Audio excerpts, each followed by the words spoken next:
Welcome to the bench, a space for conversations that help us uncover our truest self. No masks, no judgment, just love. My name's Rob. I'm joined today, again, first repeat guest on the show by my wonderful friend Jasmine out in LA. Jazz, how are you doing today? Rob, I am living the dream. I just want to note that I've been the first of a lot of things on the bench. Um, so I just would like to say that I'm undefeated. Undefeated. Yeah, Undefeated. you're the top of the leaderboard as it stands Yeah, I currently. mean, I really didn't want to mention it because I'm not vain. I don't like to brag, but I want it to be acknowledged. Oh man. So Jazz, I wanted to talk a little bit today. We can kind of go a lot of different, directions with it. But just really talking about or thinking, moments in our life when being where we are really helped, or sometimes where us choosing not to be where we are and not be in the moment led to an undesired outcome, I guess. Mm-hmm. Whether that be an outward outcome or an inward outcome. Like earlier today, I was shooting, and because I'm committed to actually, this is a fun commitment if you want to match me on it, if you still want to be undefeated. I'm committed to making 10,000 shots before the PGC summer starts. Ooh, 10,000 shots. 10,000. I'm Before, currently what's at the exact 400. date? Does it start in July or June? My summer starts June 15th. June 15th. Okay. Okay. And where are you at now? I'm at 400. I started on Sunday. Oh, so should you start over since we start on the same time, or do I need to catch up? To be determined. As good of a shooter as you are, I think that I might need a handicap a little bit. I think a 400 shot handicap is good. Hey, you got to get it how you live, man. You got to get it how you live. But it's Okay, so 10,000 before, let's see, hold on, I have my dates. June 8th. So how about I beat you to 10,000 and I do it before your last day? all right. Bet we'll see. I'm at 0 right now. Everybody's got to start somewhere. That's the You point gotta of that. start That's the somewhere. purpose of the podcast, right? Everybody's got to start somewhere. Gotta start somewhere. I appreciate that challenge, Rob, because I do need to get in the gym. My elbow's been a little loose. Yeah. A little Well, it's loose. so interesting, and why it's amazing what I'm learning mentally now shooting. Mm, I think it's the same thing I tried to learn in yoga, and the same thing that I tried to, but it's like just being there and allowing my body to do the work. It is amazing when my mind reverts to old habits from when I used to play and starts trying to get your elbow in and turn your feet here and trying to tell my body what to do, as uh-huh. opposed to just letting it Let that fly, thing just go. soft. And I make so many more shots when I just let it be what it is. When I try and think about it, oh gosh, something it's off the top of the backboard. It's crazy sometimes. Yeah, no, I agree with that. It's like anxiety affects it impacts your performance.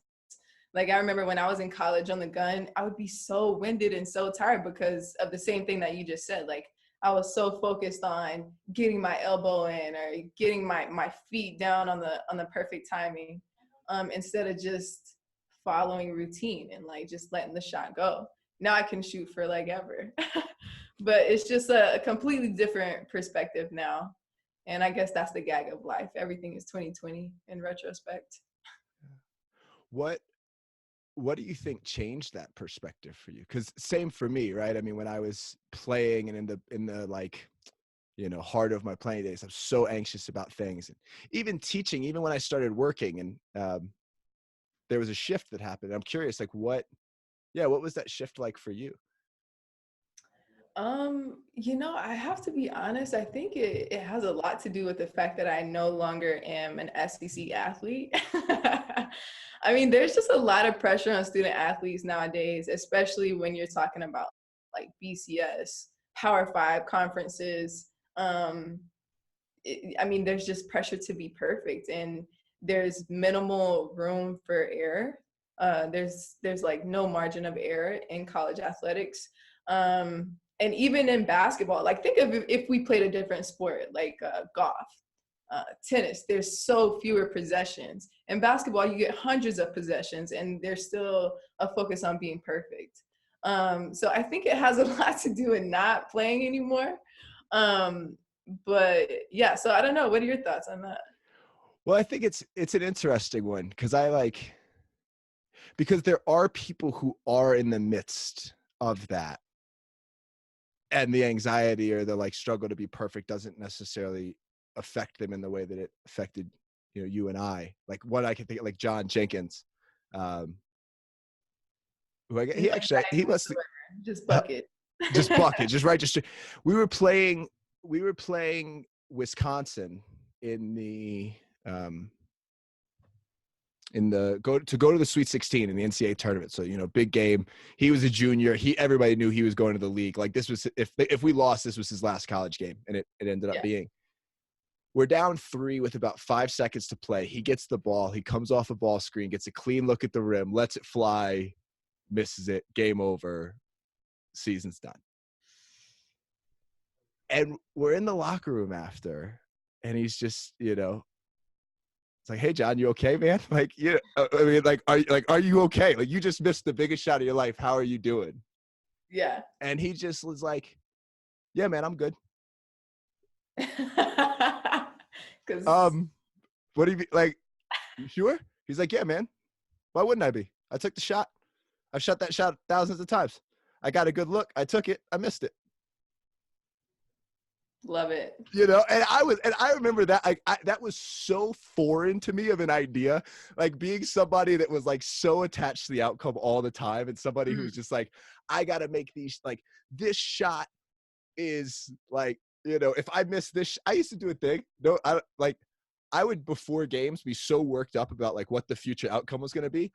I would like, try and predict it based on shots and warm-ups. Like, oh, if I make this one, we're going to win tonight. Like, and then I'd miss it. And it's like how foolish this idea that like, and for me, just like the future is going to happen regardless. I think I know myself, like, spent a lot of time getting caught up in, okay, what is coming? What's going to happen? What might happen? Working through all these scenarios that could. But the reality is I'm going to have to meet the future moment with whatever I am, prepared to do here in the present. Right. And so let me work on the present, let me just be the most fluid or smooth or most in groove with things right now in this moment, and trust that I will be in the future as well. Yeah. And I guess that's why it's important to just really inhabit the process of the process. Um, because when you do everything right in your process, it's almost like you become less attached to the outcome. Like John, like he was like, listen, I did the work, I did everything right, I got the shot, I got a great look, and it just didn't go in. That has nothing to do with my worth or my process or anything of that nature. So yeah, I love that. That's important. Yeah. Yeah. How do you have any techniques for how you do that in like your daily life? Because we can talk about basketball. Not everybody who listens has basketball, but how do you, like, because it might not, I mean, it might not be hitting a game-winning shot, it might not be scoring a bunch of points on TV, but it's performing on a test at school, or it's presenting a project to your boss, or it's presenting a presentation, or it's doing whatever our daily life entails that brings us fear and anxiety about what could happen in the future, and failing, right? I mean, that's the big one. I don't want to get up here and like just bomb it. Mm-hmm. Have you developed any practices or any kind of thoughts or mindsets that you use in those moments for yourself? I wouldn't say that I have specific like techniques or processes, but I've been more diligent on just being reflective and self-aware and evaluating my interactions, my actions, my inactions. And every time that I have like an event come up, let's say I'm going to a speaking event and I stumble over my words and I forget some segments of my speech. Like I first reflect on, okay, well, did I actually put the work in to be successful at this, or did I actually put the work in to be better at that? Um, and so I think it's really a maturation process, because it's hard to look at yourself and be like, well, I can't even really be mad at that because I didn't put the time or the work in to be mad. Like I use that a lot with our kids here, where they just, they'll miss a shot or turn the ball over, or misread a play. And I'm like, well, did you watch your film? Did you read the scout? Um, and just being more diligent and taking time to think and evaluate after the action. Mm. Yeah, that's such an important one. And one that really, I think for me, I asked you earlier what shifted it for you. Um, what really shifted it for me is that reflection, is that time to just look at myself and, unjudgmentally, with no bias, just evaluate, okay, like when I was shooting earlier today, I'll just use an example just from this morning. I can feel when my body isn't smooth. I say three things when I shoot: soft, smooth, stick. I'm soft, smooth, and then I stick it. And I can feel when my body hitches. I can feel when it, and then Right. just the act of noticing it. Okay, it hitched. And then, right back to, okay, what do I want it to be? Mm-hmm. And it's interesting, like one line that I love that you've used in the past, like, what is it? Don't judge yourself for drifting. Celebrate your re-arriving. Yes. Don't. Yes, I love that. That's that's Yeah, like an all-time on all my time. mantra. Yeah, Top five. yeah. And I think like I think the problem why we struggle, honestly, why like failure or anxiety or like these fears of the future, or like myself shooting this morning, I don't want to miss. Like that's just right. I don't want to miss. I want to make the shots that I take. That is a human, whatever that shot is, whether that's be, shooting your shot with a romantic partner, shooting your shot in a job interview, whatever, like you want to make the shots you take. We all do. But the reality is we're going to miss some. The best shooters in the world miss shots, a lot Mhm. of them. Um, and so it's not really about never missing shots. It's about how quickly can we, okay, we missed. Cool. Name it, notice it, and then get right back. The next shot is the next shot. Uh, Mhm. Yeah. yeah. And I think when we get, like I found myself when I would go on stretches of missing a lot in a row, it was because I was thinking about why I missed. I would miss a shot.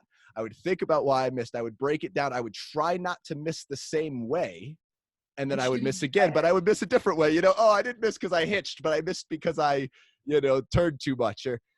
But then when I just said, okay, like be quiet, let me just shoot, you know, the body Yeah. does what the body does. The body does what the body does. And essentially failure is feedback, right? Fear is feedback.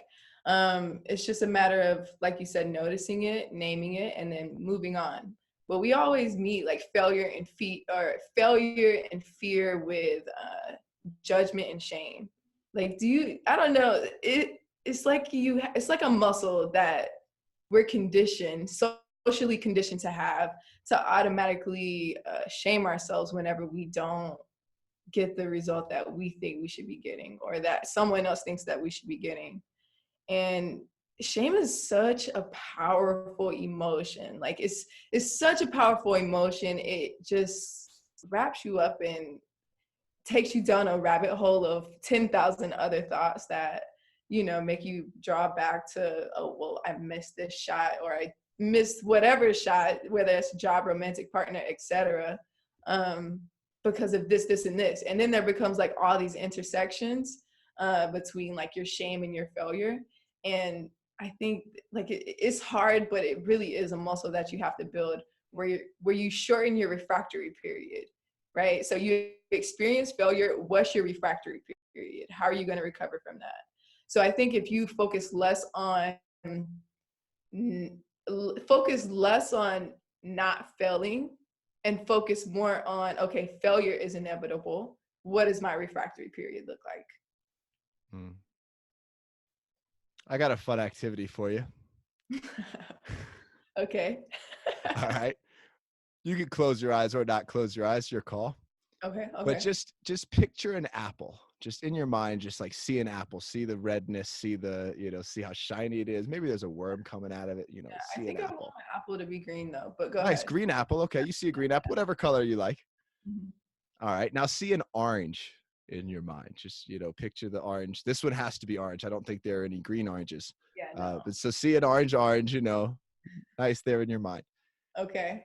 Now don't picture a banana. I pictured a banana. Yeah, of course you did, right? Because the mind doesn't realize do or don't, right? The mind doesn't differentiate between those things. So like, to go back to another basketball example, um with Dejan, actually, when we were in college, and he missed like 10 free throws in a row.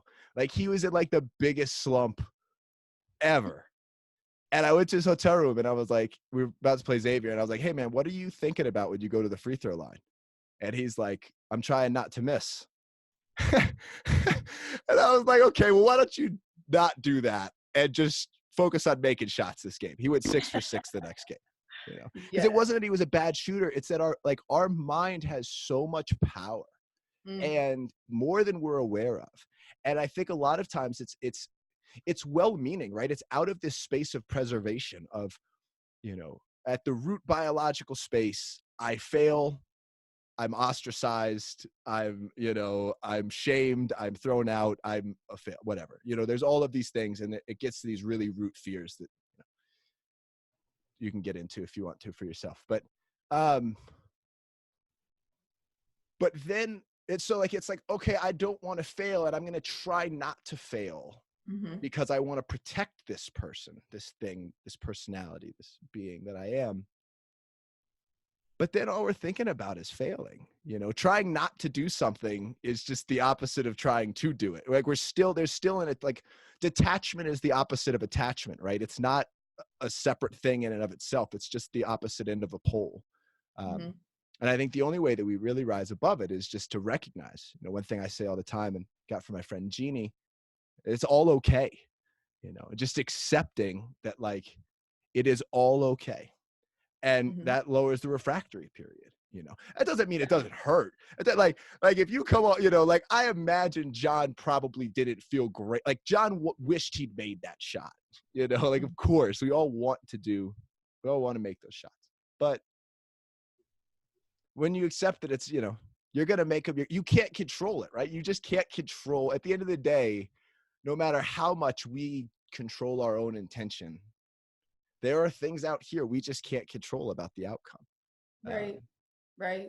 And I know I've talked to you more on numerous occasions just about the law of deliberate creating. And the law basically states that you're creating whether you are intending to create or not. So when you focus on an action that you do want to do, and or whether you focus on the action that you don't want to do, you're creating your reality either way. And so I know like so coaching, I love just basketball. There's so many analogies. And so sorry to whoever one of your listeners are that doesn't have a life in basketball.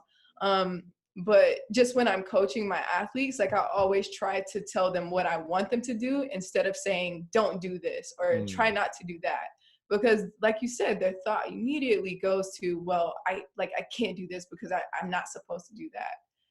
Help them, like you have to replace thought cycles. You have to replace thought cycles. And it's really hard because thoughts are a little bit of, of the uncontrollable.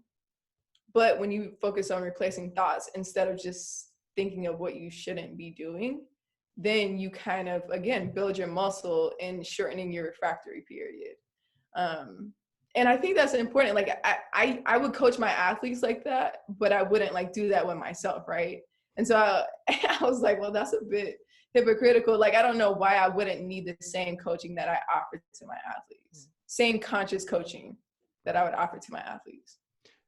well, that's an interesting one that we do at PGC that I think would be really good, it's a good practice for anybody else, is like, what would somebody else say to you? Like, what would your best friend say to you? Right? Mhm. If you fail, if and whatever it is, like you make a mistake, you mess up, your best friend would probably say, "Hey, man," or "Hey, girl," or whatever. "That's okay." You know, like, "Get it next time. You'll be okay. You'll get the next one." You know, and they might give credit, like they may give, "Hey, like, here's something you can do to be better next time," or like, that's not to say that, like, this acceptance of it's all okay doesn't mean agreement. I think that's the right. I think I've said that before. Like, acceptance doesn't mean agreement, right? Like, like we can do something, accept that that's what happened, and then disagree and change it in the future, right? Yeah. But there's no way around not accepting it. And I like it's if anybody who's been in a relationship knows exactly what I'm talking about, right? If you've been in a relationship yourself and you go through this massive breakup, it feels like the world is over. It is like ending. Everything is falling down. You can't get yourself together. It's just, But then your friend goes through a breakup, and what do you say to them? Hey, man, it's okay. Like, you'll be okay. You're better off without them anyway. It's like, when it's not on us, it's so easy to see how these things are just happening, and they're just part of this creation. They're part of this story that's going on, and they're part of our story, and they're not good or bad. They just are. Um, but yeah, when it's on us, when the spotlight's on us, that's a lot harder to see. Yeah, yeah. I mean, and I guess that's why self-love is becoming like a trend now, because people are awakening to the fact that we are so quick to self-deprecate and uplift others. It's almost like people hate Kanye. Now, there are a lot of reasons why Kanye should be canceled politically. But one thing that I love about Kanye is that Kanye loves Kanye, right? Like, people make fun of Kanye for being so confident and so in love with himself. And that irrational confidence is um it's almost deemed as like, like, people hate it. People hate when you see someone else that's confident in them and that they love themselves and what they're doing. It almost makes other people feel uncomfortable. Um, and so, yeah, I forgot where I was going with that. Well, I think one thing that's, if you think of it, tell me and just pop in here. But Yeah. um, that's an interesting topic you just brought up, like the idea of cancel culture. And I think how, like, you know, you say one thing wrong, you make one mistake, you misstep somewhere, and it's like, oh, you're canceled. You got to go. Like, and great, like, there are, like, if you show, if you keep showing up in a certain way, and it's like, yes, okay, like, you're clearly not trying to Yeah. learn from these things. You're clearly not taking, like, like we've talked about, like, the intent to do no harm, right? And this idea of, you're walking down the street, and my intent is to do no harm, and I step on your foot, and then you tell me, hey, you're stepping on my foot. Well, I should take my foot off. And if I don't take my foot off and I just continue to step on people's feet, well, then, okay, you're canceled for now, right? I get that. Yeah. But there's this, like, kind of conflation between, canceling and criticism. And it's Mm.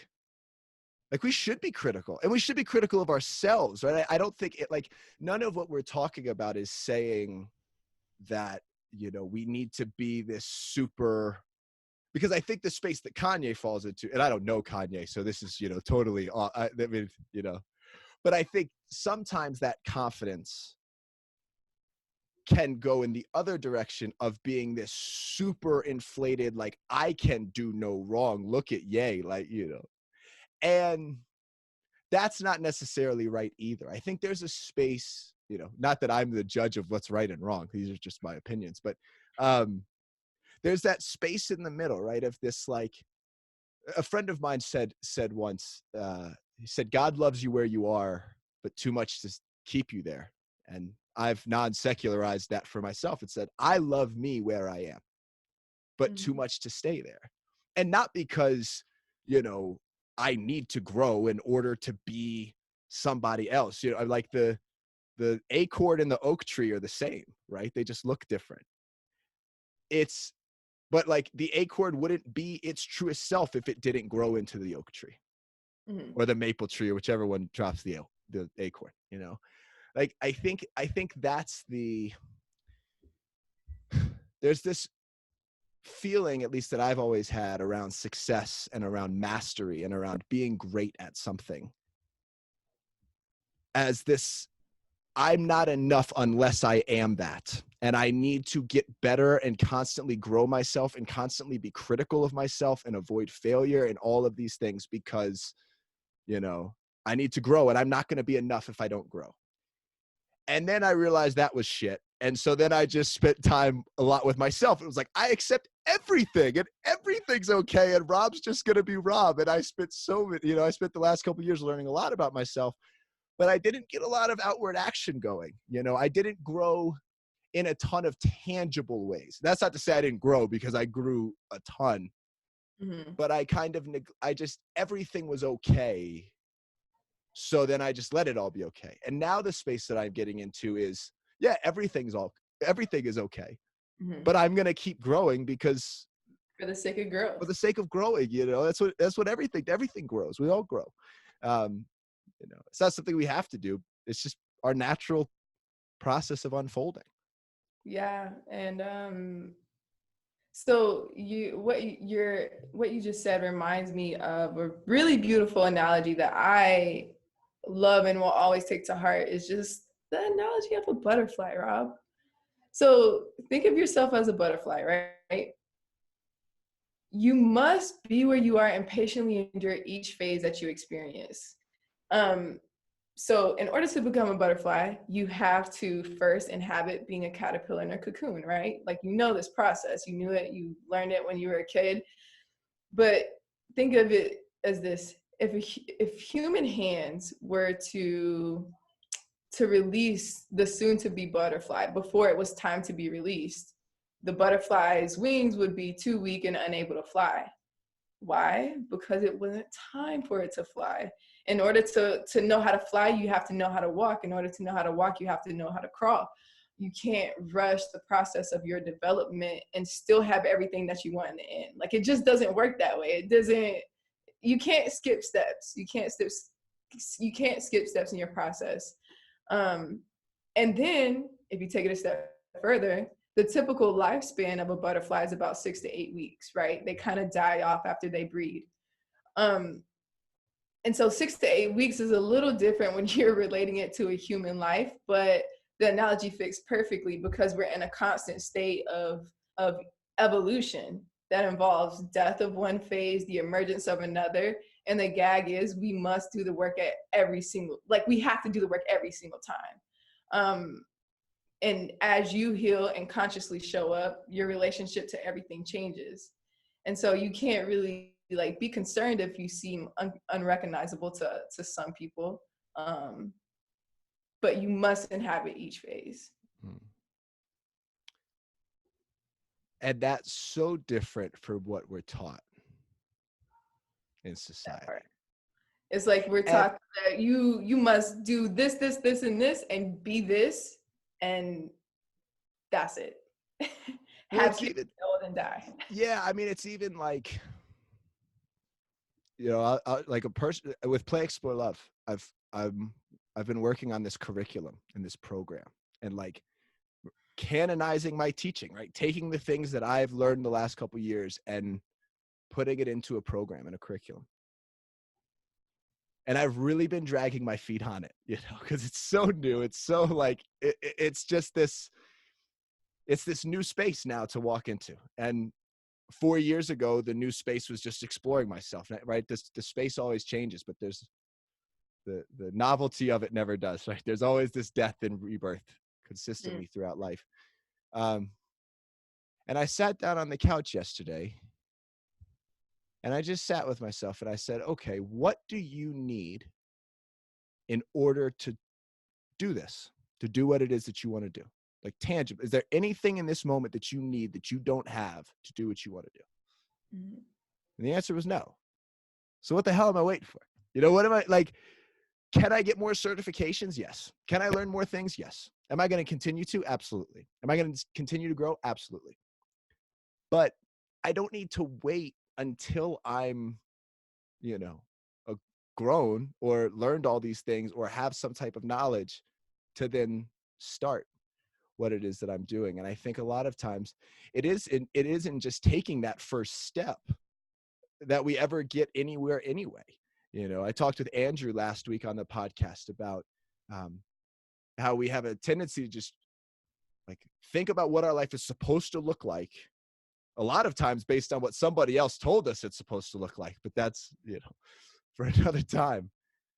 Um, and then we dictate our steps in this moment based on where we think we need to go. But as I imagine you've found in your own life, as I've certainly found in mine, if you'd asked me 5 years ago to tell you where I should be in 5 years, I wouldn't have told you here. I can tell you right now, I would not have told you sitting in my closet recording podcasts. But I'm happy, Mm. and I'm more myself. And I think there's this, I was reading a lesson from the Sufi teacher Hazrat Inayat Khan the other day, Bowl of Saki. I wasn't reading it on the Bowl of Saki, but if anybody's looking for some dope daily things to learn or read, Bowl of Saki, really good. You can just Google it. Yeah. But he was saying that really the fulfillment of life's purpose exists when we play our best part in the rhythm, Mm-hmm. and it's, even Christ talks about something similar, as not the pinky and the thumb have the same, or not the pinky and the foot have the same function, but they both serve. So are we all one body in Christ, I think there's kind of this societal expectation that we learn what the best thing is to be, and then we try and be it, or we get this idea of what success looks like, and then we try and create it with our mind. And I think what I've found for myself, I can't speak for everybody. I'd be interested if what your thoughts are on this. But what I've found is that as I've started, just like shooting, not trying to make sense of all of it, not feeling the need to ask, why did this happen and why did that happen? But just say, okay, this is what it is. And here's what I'm feeling in this moment. And here's what I feel like the next step is. And I'm going to take it. Mm-hmm. And I have an idea of maybe where that step is going to go. But it's like this book called Range. They talked about having hunches held lightly. So I have a hunch of where it's going to go. But I hold that hunch lightly because 6 months from now, a year from now, I'm going to think about the world totally different. And I'm going to be in a different space, and I'm going to be looking at things from a different vantage point, and maybe my hunch will change. Mm-hmm. Yeah. And I think, so one of my affirmations that I say to myself during my morning meditation is just that I am worthy of alignment. And we talked about this before, where we like that. I was listening to a podcast on Oprah's Soul Food Sundays, Soul Food Sessions. I love those, by the way, probably my favorite podcast.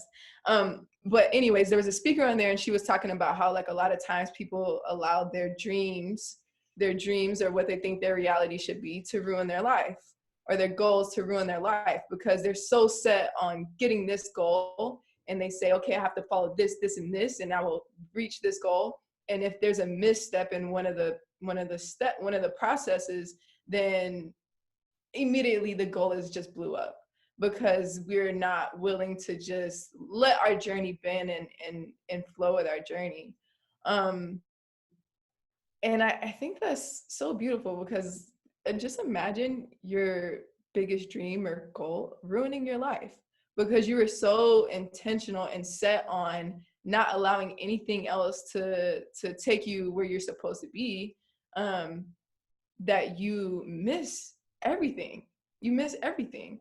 And so the only thing that we can do, since we are co-creators in our journey, is just put ourselves in alignment. I have no idea where I'm going to be in the next 2 to 3 years, but I'm putting myself in alignment by following the things that I love the most, and by following the things that serve me. because there's like a time in my life where I just had to ask myself, like, what represents, I remember this question being asked in a philosophy class that I took so many years ago, it feels like, because, you know, we're getting old. Um, what represents the meaninglessness of life, right? Which is a really deep question. And to me, in that moment, a representation of the meaninglessness of life was engaging in work that didn't serve my passion or my purpose, reaching a peak in my career, whatever career that was, and having no one to share it with, and then forfeiting my right to move or be active by stagnation. So not moving, and so therefore being able to not move. Hmm. Um, so you just have to, again, allow your journey to bend and put yourself in alignment for whatever the universe has next for you. Because again, like you said, there's so many things that we can't control, but what we can control is just putting ourselves in alignment with what's next for us in our journey. Hmm.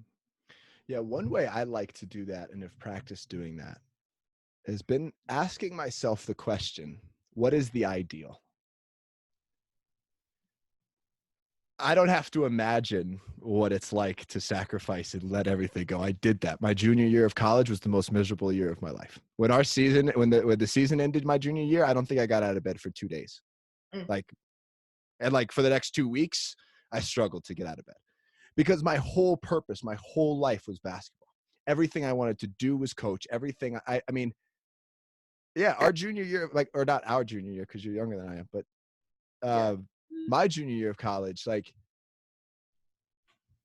I was miserable, like legitimately miserable. And I was on the path to doing what I wanted to do, you know, what I want, What you thought you wanted to what I do. thought I wanted to do. But it was, but it was what I wanted to do. It just wasn't it completely, And I remember writing down, I remember that junior year, I was like struggling so much. And I wrote a letter to myself about why I loved it and why I was still here, and doing all these things. So I stuck it out. And I stumbled upon that letter my senior year and I read it again. And I realized that even deeper than the basketball was that I wanted to make others' lives better. I wanted to impact others in a positive way. And so I realized I didn't need basketball to do that. Doesn't mean that I just, threw it out completely, but it was, I don't need to be so attached to this path because there are lots of ways to get to my ideal. And yeah, for like people who are listening and trying to figure out, well, how do I, like, I think that's a wonderful affirmation that I'm worthy of alignment. But, for people who aren't in that space, where do you start? And I think the place for me where I started was, what is the ideal? What do I believe my life should look and feel like? And what are the things that, yeah, and just like, and then go do it. And it might not happen right away, but just, you're moving in that direction. Yeah. And Rob, I don't know if you know this, but we did that exercise years and years and years ago. It was like 2 or 3 years ago when I had just graduated. We randomly caught up like we always seem to do. And I was telling you like just the struggles that I was having with getting into coaching and how I hated my job and blah blah blah. And you asked me and you were like, so like what are you doing it for? Like what is your, like at the very base at your foundation, like why are you doing it? And I realized that like I do the work that I do because I love to have impact. Like I strive to have impact. And that conversation was like, wow, like there are so many ways I can have impact. I don't know why I just thought it was this one journey that I could take to have impact, right? And like this one audience that I wanted to impact. Like there are so many other ways to do that. And in a lot of ways, like it kind of saved my life because I was killing myself mentally, emotionally to follow this dream that really wasn't suited for me. Wasn't meant for me. Like I wanted to be a BCS D1 like college coach, and I was, killing myself and being super critical. And then I let my journey take whatever turn it was supposed to take. And I'm here now at Pomona Pitzer, where I'm the happiest I've ever been. Like, I love coaching high academic D3 basketball. I love my kids. I love love the school that I'm at. And the beautiful thing about it is, when I allowed my journey to take whatever direction it was supposed to take, and just focused on putting myself in alignment by doing the things that I loved and wanted to serve my purpose with, it just opened up so many other things and so many other opportunities that I never would have been open to if I wouldn't have just accepted, okay, I'm following my one purpose, which is impact, right? Like I said, you miss out on so much when you don't allow your journey to just bend in the way that it's supposed to. Right. And I think that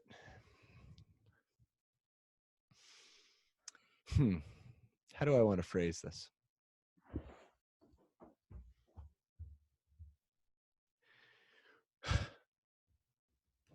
When you just got out of your own way, like, you didn't completely get out of your own way, right? I used to have arguments with a friend of mine, because he always used to talk about this word sacrifice, and like just surrender and like give in to, whatever it is you're doing, or, in the context that we were talking about it, and it was like giving into God, right? Surrendering to this like, God ideal. And my response was, but, then what am I doing? I'm designing this thing, and, but as what you just said, and what I found too, is like, I've made really great plans in my life. God just makes plans better, like, and that, whether you believe, whether God, universe, what, like, there is something, there is an energy, there is a feeling, there is there is something that is deeper than our mind. There is a connection. There is just a natural harmony and rhythm of life that happens whether we do it or not, right? Think about your body. Like, you could literally prove this right where you are, right? Your heart beats whether you think it's supposed to beat or not. If I think all that I want, hey, close your hand, close my hand, close my hand, close my hand, close my hand. I'm thinking about closing my hand all I want. My hand's not doing anything. You got to actually, but what makes it close? I don't know. I just close my hand. Like, what makes it do that? I don't know. And it's like, we all have, I think what really shifted for me, the big shift for me, was we all have faith in something. We all have faith that our path that we're walking right now in this moment is the one that's for us, right? Otherwise, we wouldn't be walking it. Whether that faith is super strong or not, we wouldn't be walking if we didn't believe it was the right thing for us to do. But how much of that faith is put in what somebody else says is the right thing to do?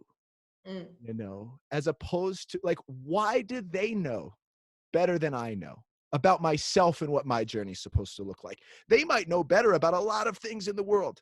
I have a friend who, if I were wanting to invest in a house, I would go talk to him, because he knows about investing way more than I do. Right. I have friends that I just started working out, and I don't really know how to design a program. So I went and called my buddy Mike and was like, hey, Mike, can you help me out? Because he knows about that outward thing more than I do. But when it comes to the nature of our life, when it comes to this journey that we're on, when it comes to uncovering our truest self, who knows better than we do? And yet, how often we allow other people to tell us who we are, as opposed to just taking the time to sit with it and be where we are, be in this moment, ask ourselves, what is the ideal? And then have faith, put as much faith in ourselves to answer and co-create that world as we put in our belief that doing it someone else's way is going to do that too. Yeah, exactly. Because what works for Rob Cross may not work for Jasmine Jenkins. It's a theory of one, it's all, everything that we do is a theory of one. We're just scientists sharing field notes. That's it. Basically. You take the ones that work for you, you take the ones that don't. Like, I remember actually you saying, it actually, sorry, did you want to add something there? No, but go ahead. You seem pretty passionate about what you have to say next. I am. I remember us talking again, like 2 years ago. This might have been the same conversation actually. And I remember talking about my life and my journey and saying how I quit my job and like got in a car, drove across the country, and blew everything up and all this stuff. And I remember you saying, yeah, Rob, like that's just not me. Like I'm just not like brave enough for that or something. I don't remember what baloney you were saying, but something like that. And I remember saying to you, cool, then don't do it. You know, that was my journey to drive across, to quit everything. And like, that was what I felt, talking about being where you are, right? I'm working this job. I'm doing all of these things that I felt I should be doing. And there was this unbelievable urge within me to just go find solitude and sit with myself. So I did. How did I do that? I blew everything up and I went to sit.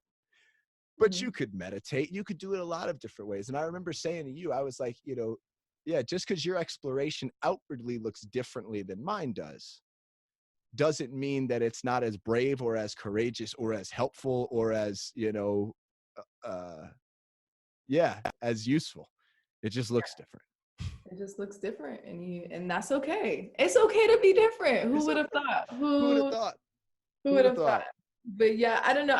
I'm always really careful when it comes to conversations just about like religion and God, just because there are a lot of sensitivities over it.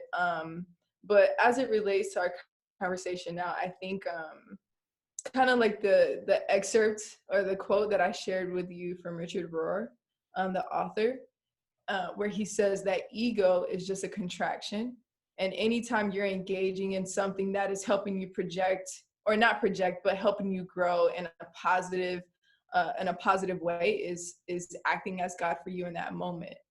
Um, and I think that's so beautiful because, like, who knows what really is the actual answer? Um, there are so many different religions, so many different philosophies, so many different proverbs. Um, but you have to now, I will retract and say that everyone doesn't have the same moral compass, so you have to be really careful when you're talking about, oh, just like do whatever works for you.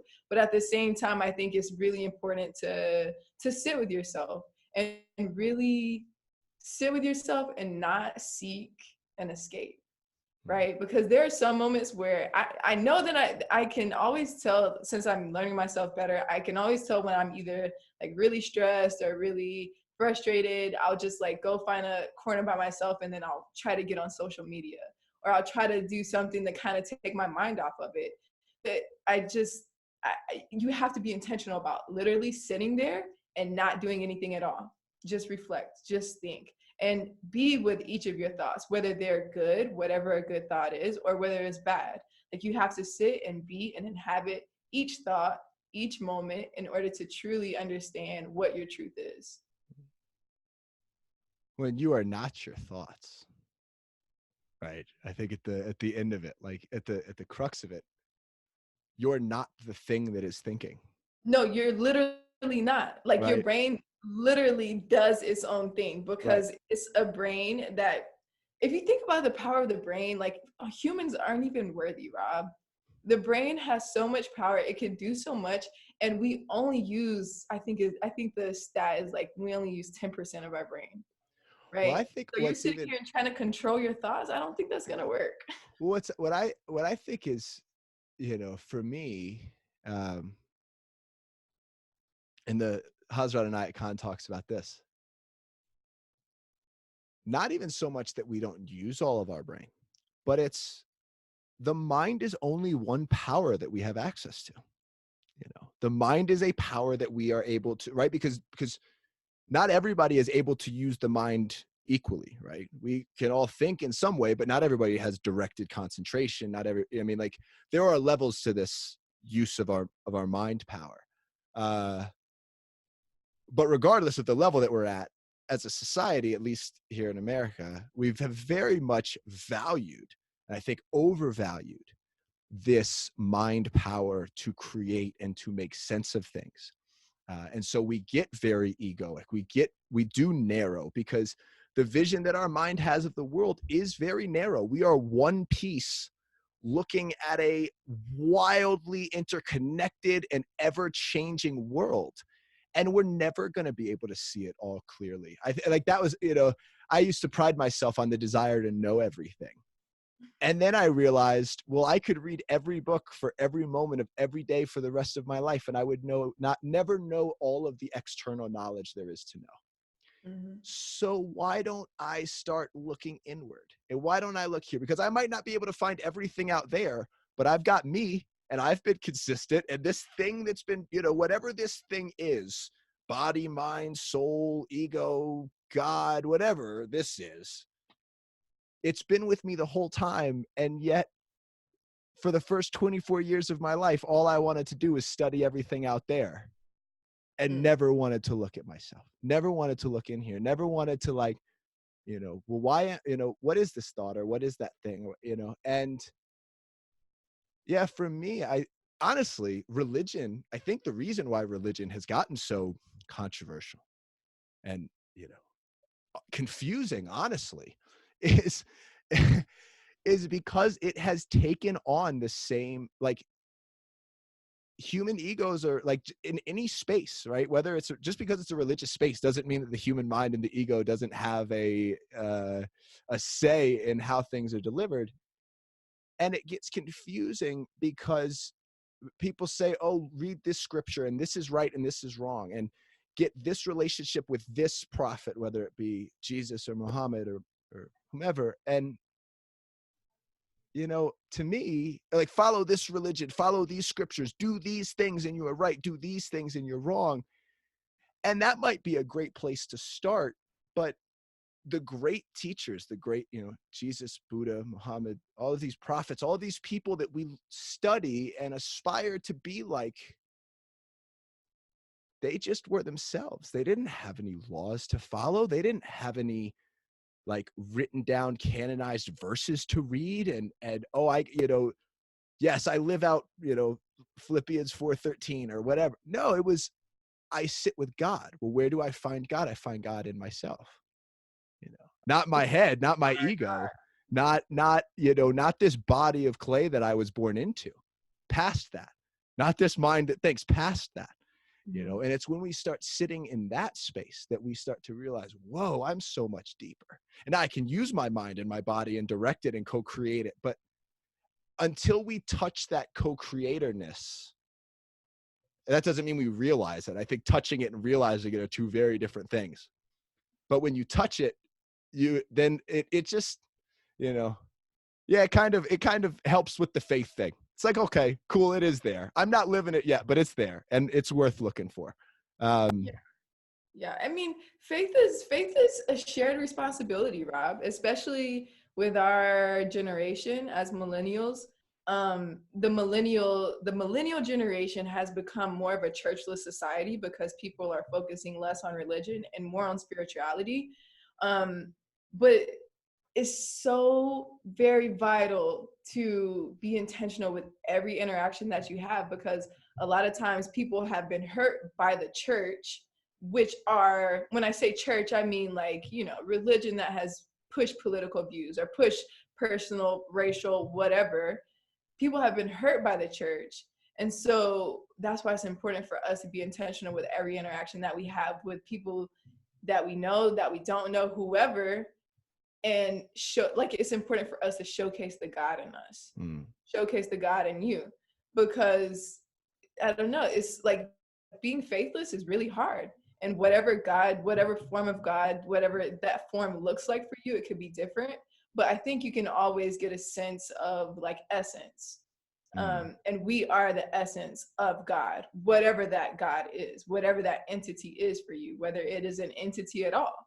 mm. Um, What, like, when they asked Jesus, which of the rules, which of the commandments, what's the most important thing to do? He says, love God with all your heart and all your mind and all your body and all your soul, and love your neighbor as you love yourself. And the Sufis, we say, toward the one united with all. It's all the same it's all the same stuff. thing. It's all the same stuff, right? But it's taking the time, I think, yeah, like, the God, I had an athlete ask me years ago, what is God's standard? You talk a lot about setting standards for yourself, but what is God's standard? And my answer was, you're the only person who can find that out for yourself.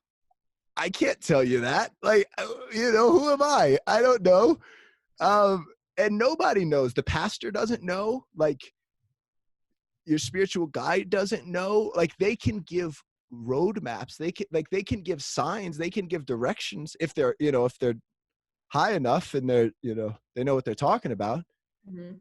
But at the end of the day, you don't need those directions to find what you're looking for.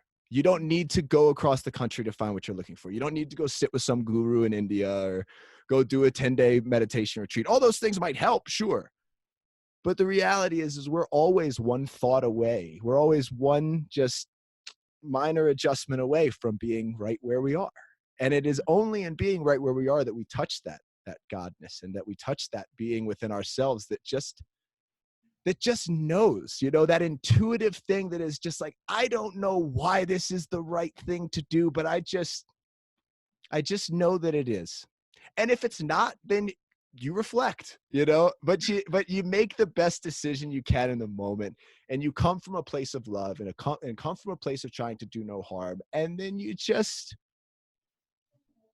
Do you the best just do you it. You shoot your shot, and then can. you Do the best that reflect. you can. Yeah.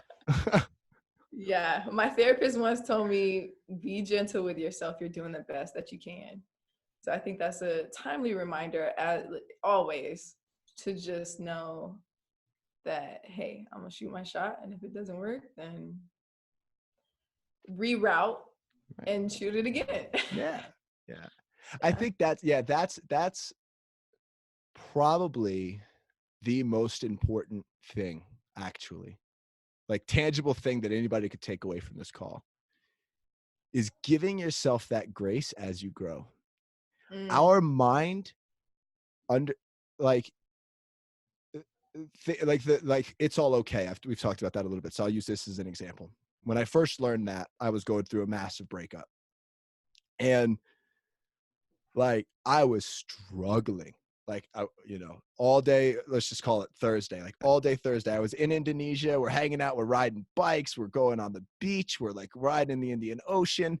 We went skinny dipping in the Indian Ocean. We slept on a private beach, like private island of like 14. Oh, it was incredible. Like, this amazing day. And I was miserable because I was just, holding on to this thing that I couldn't let go of. And I remember my friend Jeannie telling me it's all okay. She was like, it's all okay. The sadness, the happiness, like all of it. It's okay to feel all of it. That's the first time I'd really ever, heard that put in that way. And I remember saying to myself, okay, it's all okay. Yes, this is awesome. Like, this is, great idea. And then that night, I felt like shit again, and I felt terrible, and I couldn't shake this thing. And the next morning, I said to myself, it's all okay. And again, ugh. And the next day, it's all okay. And then, it like, my mind was trying to understand it and could understand it before my body could, and my like feelings and my consciousness could catch up. And I think that's the like, we have ways of thinking for, or habits of, tools that we build to live in the world. And then and then at some point in this journey, we come along something else that rocks that and shakes that and says, oh, there's another way. Cool. We can start walking that other way. That doesn't mean that doesn't mean all these habits that have been happening for our whole life just stop working and are like, oh yeah, okay, I accept this new way now. No, they're going to fight the hell out of you, and they take time. And one thing I like to think about with my feelings is that feelings are indicative of past behavior and approaches and intentions, not current ones. So mhm. what I'm setting in this moment, I might feel like I'm going in to speak, and I'm like, okay, I'm going to speak. And it's the first time I've ever done it. I might be feeling a lot of fear. That fear is based on who I was. That doesn't mean it has to dictate who I'm about to be. And then over time, that fear just, we get more comfortable with it. It's like riding a bike. First time you ever get on a bike, you fall down. You get back on the bike. Eventually, you know, Don't Oh fall down. shit, I didn't know how to ride this thing at some point. What the heck, you know? Yeah. But a lot of us quit before that because we don't give ourselves the grace on the journey. And we think that because we know something now, our life should reflect that now. And that's just not how this works. It's not that quick. Unfortunately, Unfortunately but it's not. just not that quick. Unfortunately not. Unfortunately not. Yeah, it's like when you are worried about things that could happen in the future, you experience fear and anxiety. And when you're worried about things that did happen in the past, you experience like anger, frustration, blah blah blah. But life is about a constantly re-arriving. Like you have to constantly re-arrive to this moment. And you know, when you're going through a breakup, like it's gonna hurt. And tomorrow it might hurt again. And you have to constantly re-arrive yourself. You have to constantly remind yourself and just be in the present moment. Because like you said, you're not experiencing anything in the present moment. You can be sad about a breakup while you're on the Indian beach in Indonesia, living what it should be, you know, one of your ideal days. Um, and you just have to constantly re-arrive. And I think grace is such an important word. It's such an important word. If like we want to revisit our religion conversation, like I've studied and read a lot about a lot of different religions, and just let's say Christianity because it's one of the more popular ones. Um, think about God's grace, right? Christianity is said you know you may sin whatever, but repent your sins, accept God as your savior, and then his great like he'll forgive you. But the beautiful thing about his grace is that we have it either way. And so it's just interesting that we will allow, you know, this intangible, what we'll call intangible entity, since, you know, everybody's beliefs are different, um, to have more grace for yourself than you would have for yourself. Interesting, right? Interesting. And I think well, it just really comes back to, where do you put your anchor? You know, do you put it out here? Do you believe that some, like, if, because you, like, I've been in a space in my life just thinking about like what other people might be thinking to what you just said, because I agree with what you're saying, but I'm just thinking about myself, where I have believed that other people know better than I do. You know, and so God, yeah, God has all this grace, but God's out there. God's not me. And maybe the pastor has grace. The pastor can give me grace, or God can give me grace, but it's not something that's inherently mine. You know?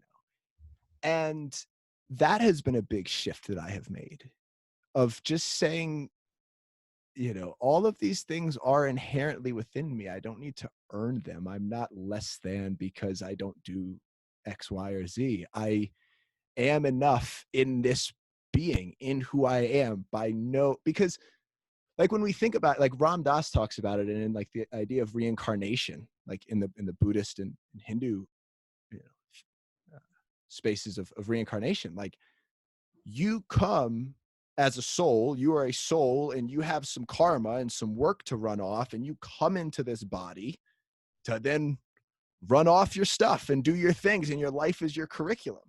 But we forget, and then we think, oh, all these good things and all these bad, oh, you know, awesome, I'm so good, and oh, woe is me. But really, they're all just here for our unfoldment. This whole life that we're working through is here. It's our curriculum for our unfoldment. And yeah, learning to rise above that, and learning to just be in it, and remember that we have that grace, and that we are worthy of alignment, because everything is worthy of alignment. You know, everything is meant to live in harmony. We live in disharmony because we get attached to the ego and we edge God out. Mm. We edge out that part of ourselves that is intuitive. We edge out that part of ourselves that knows. We edge out that part of ourselves that is that inner light and that inner guidance, because we think that somebody else knows better. And then we put our faith in that. Mm-hmm. And I think all I've done the past couple years is chosen to look where that faith really lies. and where Mhm. that grace really lies. And yeah, the only place that I can really look, which is in me. Exactly, Rob. And you have everything that you need because energy, no, essence is like the law of energy, right? So the law of energy states that energy can be neither created nor lost. Like it can't be created or lost. And the same with essence. You can't create your essence and you can't lose your essence because you just are your essence. That's what you are. That's what you carry. That's what you have been. And that's what you will always be before life and after death. Um, and that's that on that. There's a fun story, and then we'll end it here. We'll end with this story, unless you have something that you'd like to add. But there's a story of this gold Buddha statue, and I don't remember where, but it's in some town.